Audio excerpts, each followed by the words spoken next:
Selamat pagi, salam sejahtera untuk kita semuanya. Kita kembali belajar pada pagi hari ini, dan sebelum kita belajar, ada baiknya kita lebih dahulu berdoa. Kita bersatu dalam doa. Bapa kami yang di sorga, Bapa yang kami sembah dalam nama Tuhan Yesus, terima kasih buat pagi hari ini. Kami akan memulai pembelajaran kami khususnya tentang keluarga yang bertumbuh dalam Tuhan. Tolong Bapak supaya kami boleh mengerti pembelajaran kami hari ini, bahkan kami sebagai anggota keluarga boleh bertumbuh dalam Tuhan. Kami sungguh percaya Tuhan beri kesehatan, Tuhan memberi kemampuan dalam belajar, sehingga sungguh-sungguh hari ini kami boleh menikmati pembelajaran. Dalam nama Tuhan Yesus kami berdoa dan bersyukur. Amin.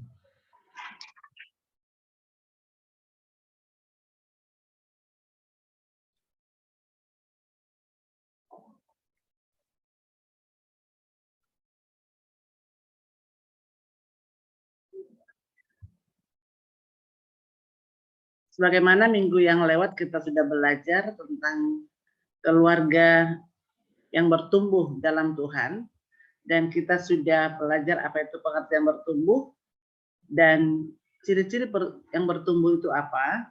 Dikatakan, Ibu ulang kembali, katakan di sana bertumbuh itu berarti berakar, bertumbuh dan berbuah. Jadi berakar dalam Tuhan sehingga bertumbuh, bisa melakukan hal-hal yang baik, bahkan dikatakan di sana menjadi keluarga yang berbuah.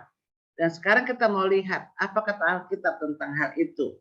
Jadi kita mau belajar dari penjelasan ayat-ayat Alkitab yang mendukung tentang keluarga yang bertumbuh. Yang pertama, kita mau lihat dari Yohanes 15 ayat 1 dan 8 sampai 8. Jadi kita boleh lihat di sana bagaimana Yesus mengajarkan tentang pokok anggur. Katakan sana pokok anggur itu menggambarkan kehidupan orang-orang percaya, bahkan yang Tuhan inginkan supaya seperti pokok anggur yang dikatakan saat tumbuh dan berbuah, sehingga bagaimana pokok anggur itu berakar, setelah berakar dia bertumbuh, dan setelah bertumbuh dia berbuah. Jadi kita digambarkan seperti itu supaya Yesus sebagai pokok dalam kehidupan kita dan kita rantingnya, dan supaya kita boleh berbuah harus tetap tinggal dalam pokok itu, supaya kita bisa berguna, bisa dikatakan di sana itu berhasil, sebagaimana dikatakan pokok anggur itu dibersihkan rantingnya. Jadi kalau dia dikatakan tidak berbuah dipotong, tapi kalau dia supaya berbuah lebat dibersihkan. Artinya kita di sana itu bagaimana hidup kita diperbaiki oleh Tuhan kalau kita mau datang kepada Tuhan. Melalui ajaran ini atau ayat Alkitab itu, kita boleh memahami bagaimana manusia itu dapat bertumbuh dan berbuah kalau dia berakar dalam Kristus. Sebagaimana minggu-minggu sebelumnya Ibu jelaskan bagaimana seperti contohnya Yusuf, dia boleh berakar dalam Tuhan, bertumbuh dalam Tuhan, bahkan berbuah, sehingga dia boleh menjalani kehidupannya yang walaupun itu sangat sulit, tetapi dia tetap percaya Tuhan menolong, sehingga dikatakan di sana apa yang dikerjakan dia akan berhasil, bahkan berhasil sehingga dia menjadi berkat bagi banyak orang. Dan juga boleh kita perjanjian baru kita lihat juga bagaimana Timotius sebagai contoh. Jadi itu sudah dikatakan di sana kita harus tertinggal. Kenapa ayat 4 dan 5 menjelaskan di luar Tuhan kita nggak bisa berbuat apa-apa. Jadi kita harus tetap tinggal supaya apa? Supaya kita boleh menjadi orang Kristen yang benar, keluarga yang bertumbuh dalam iman. Jadi iman bertumbuh atau iman semakin dewasa, karena dengar-dengar akan firman Tuhan. Yang kedua, kita mau perhatikan dari kitab Lukas. Bagaimana Lukas 8 ayat 4 sampai 15, dan juga itu ada karena Injil sinopsis ini kan ada pengulangan, kita lihat juga di Matius 13. Dikatakan di sana bagaimana Yesus memberikan contoh penabur, bagaimana benih itu jatuh kepada dikatakan di sana itu keempat jenis tanah. Jadi yang pertama dikatakan di sana itu benih jatuh di pinggir jalan. Jadi benih itu tidak ada yang tumbuh. Kenapa? Karena sebagian dipijak orang, sebagian dimakan burung. Nah, itu menggambarkan, dikatakan sana itu orang Kristen yang berkata Kristen atau keluarga Kristen mendengar firman Tuhan, tetapi tidak memiliki tempat dalam hatinya. Artinya sana itu dia hanya dengar atau dia ke gereja hanya sebagai formalitas saja atau hanya sebagai kewajiban. Kalau orang Kristen itu beribadah ke gereja sehingga dia pergi tanpa mengetahui makna yang sesungguhnya. Dan yang kedua dikatakan di sana benih jatuh di tanah yang berbatu. Itu kita lihat berbatu itu sedikit tanahnya. Jadi hal ini melambangkan seorang Kristen yang hanya memberikan sedikit saja perhatiannya terhadap firman Tuhan. Dia tidak menyimpan firman itu dalam hatinya. Bahkan dikatakan di sana itu ibaratnya suatu tanaman tumbuh di tanah yang berbatu, sebentar dia tumbuh, ada langsung daunnya. Tapi akarnya nggak kuat karena nggak bisa menembus batu itu, sehingga sebentar dia layu. Banyak orang seperti itu ketika dengar firman Tuhan semangat berapi-api. Semua bilang puji Tuhan, haleluya. Rupanya setelah lewat itu lupa segalanya. Jadi ada juga banyak keluarga Kristen seperti itu. Yang ketiga, dikatakan di sana jenis tanah yang semak duri. Di mana dikatakan di sana itu benih jatuh ke tanah yang penuh semak duri. Kira-kira apa semak duri itu? Semak duri itu banyak kekhawatiran, ketakutan, kecemasan, sehingga imannya nggak bertumbuh dengan baik. Dia dikatakan nggak bisa dikalahkannya kekhawatirannya. Dibilang dia percaya Tuhan, tapi datang tantangan, datang godaan, langsung lupa. Sehingga dikatakan di sana itu bagaimana benih yang tumbuh di semak duri, dia dikatakan dia menggambarkan orang yang sangat senang dengan firman Tuhan, tetapi hatinya masih banyak dikuasai oleh dunia, sehingga firman itu kurang bermakna hidupnya, sehingga imannya itu bertumbuh, tapi pertumbuhannya sangat sedikit. Artinya sana itu ibaratnya pohon atau tanaman semak duri itu dia tumbuh tapi ditutupi oleh semak duri itu, dia nggak bisa dikalahkan semak duri itu.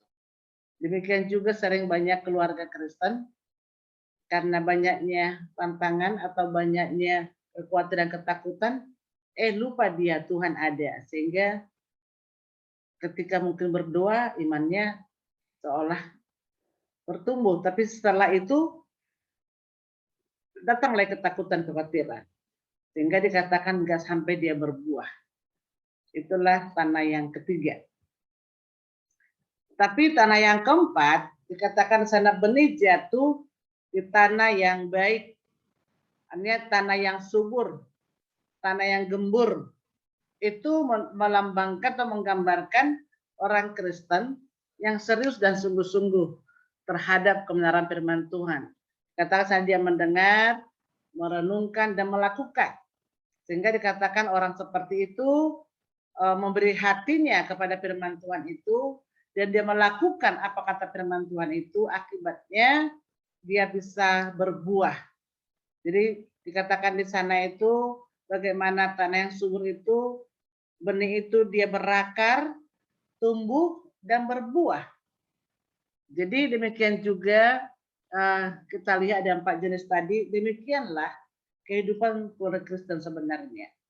Sehingga merupakan pertanyaan, seperti tanah yang mana atau benih yang jatuh tanah yang mana kehidupan keluarga kita? Apakah seperti benih yang jatuh di tepi jalan atau di atas tanah berbatu-batu atau dikatakan tanah yang banyak semak durinya atau tanah yang subur. Jadi kita boleh introspeksi, boleh nilai kehidupan kita dan juga kehidupan keluarga kita. Dan teks yang ketiga yang berhubungan dengan pertumbuhan ini, keluarga yang bertumbuh dalam Tuhan, kita boleh baca itu dalam Mazmur 1 ayat 1 sampai 6. Jadi coba bayangkan pemazmur ini membandingkan dua jenis orang yang diakui Tuhan. Dikatakan di sana itu yang punya prinsip, dikatakan di sana ayat 1 sampai 3 itu ada pemisahan orang-orang yang percaya Tuhan dengan orang yang tidak percaya. Sehingga dikatakan berbahagialah orang yang tidak duduk, yang tidak berdiri, yang tidak berjalan dengan orang-orang berdosa. Tetapi dikatakan yang kesukaannya merenungkan Taurat Tuhan siang dan malam. Kira-kira apa akibatnya? Apa kira-kira yang didapat oleh orang yang merenungkan Taurat Tuhan itu? Dikatakan di sana ayat 3 itu bahwa dia akan diberkati, sehingga dikatakan dia seumpama pohon yang ditanam di tepi aliran air. Dikatakan sana itu kenapa harus tepi aliran air? Karena walaupun musim kemarau dia nggak kehabisan air, sehingga tidak layu daunnya. Kenapa? Karena akarnya itu bisa menyerap air itu.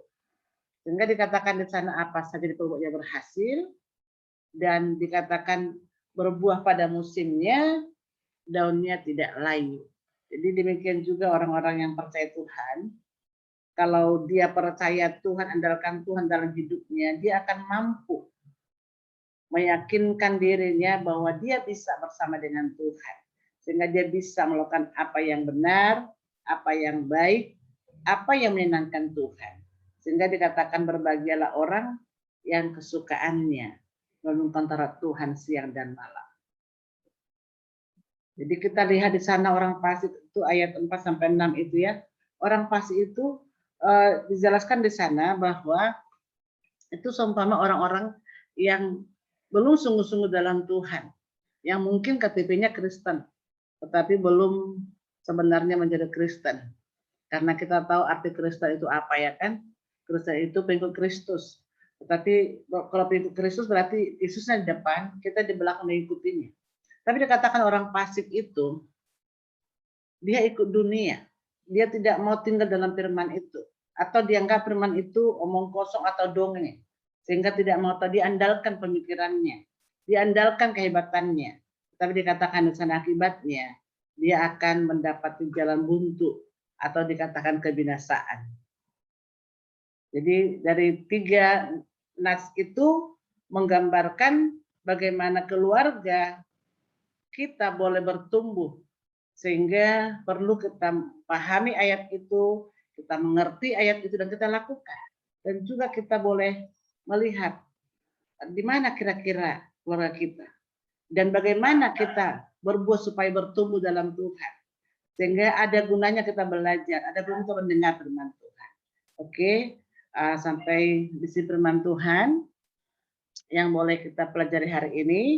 Dan jangan lupa juga untuk mengerjakan tugasnya, karena dengan tugas itu pasti anak-anak ibu nanti semakin memahami, mengerti akan firman Tuhan. Yang pertama tugasnya, setelah kamu baca dari nas yang 3 tadi, dari Yohanes, Lukas dan juga Mazmur itu, coba buat kesimpulan dari 3 nas itu. Kira-kira apa yang boleh kamu pelajari dari 3 nas itu? Apa yang ditekankan? dan apa yang harus dilakukan. Jadi intisari atau dikatakan di sana itu apa yang bisa kamu pelajari dari nas itu. Itulah tugasnya supaya dikerjakan dan boleh nanti dikirim di classroom. Jadi sampai sekian pelajaran kita. Tuhan Yesus memberkati. Amin.